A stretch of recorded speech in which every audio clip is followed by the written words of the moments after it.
Comme le quatrième dimanche de l'Avent. Bonjour à tous et à toutes, soyez bénis. Nous sommes le 18 décembre. Matthieu 1, versets 18 à 24. Comme une planète en conjonction, Isaïe occupe une place très importante dans la liturgie de l'Avent. Nombre de ces expressions pourraient presque être tirées du Nouveau Testament. Jean le Baptiste s'en rapproche encore plus. Mais en Marie, le contact est établi, la présence est devenue une réalité. Elle enfantera un fils, ou tu enfanteras un fils. L'évangile de Matthieu raconte l'histoire du point de vue de Joseph. Celui de Luc la raconte du point de vue de Marie. Mais l'histoire est la même, l'enfant naîtra bientôt d'elle. Noël est maintenant à nos portes, mais le 25 décembre n'est certainement pas le jour de naissance de Jésus, de la naissance de Jésus. Cette date n'a pas été choisie avant l'an 440 de notre ère. Je me souviens avoir été sévèrement harcelé sur ce point par un témoin de Jéhovah.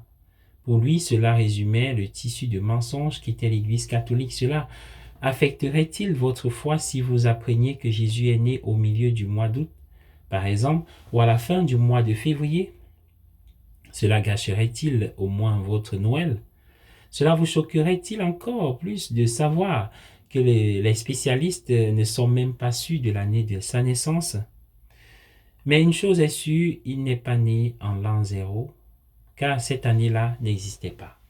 L'année 1 avant Jésus-Christ a été suivie immédiatement de l'année 1 après Jésus-Christ. On situe également sa naissance en 3 ou 4 avant Jésus-Christ.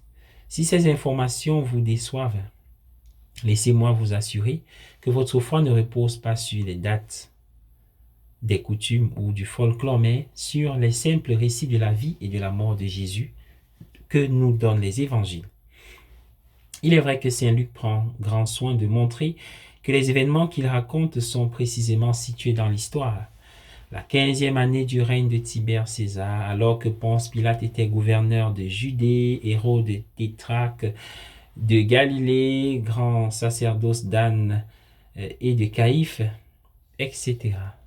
Mais il suffit de savoir que le Verbe s'est fait chair dans l'histoire de l'humanité. Nous n'avons pas besoin d'y mettre des chiffres exacts. La célébration de la naissance de Jésus au solstice d'hiver a cependant une immense signification symbolique. Et c'est pourquoi cette date a été choisie en premier lieu, lorsque les jours sont plus courts et qu'il semble que le soleil abandonne le monde à l'obscurité. Soudain, le soleil commence à revenir et les jours s'allongent. Le soleil revient vers nous. C'est la surprise de cette célébration. Mais pour les chrétiens, c'est symboliquement la surprise de l'incarnation. La lumière est venue dans un monde obscur. Le Verbe s'est fait chair et il a habité parmi nous.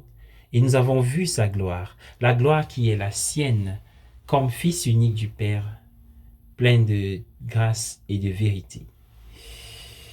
Bon dimanche à tous, soyez bénis.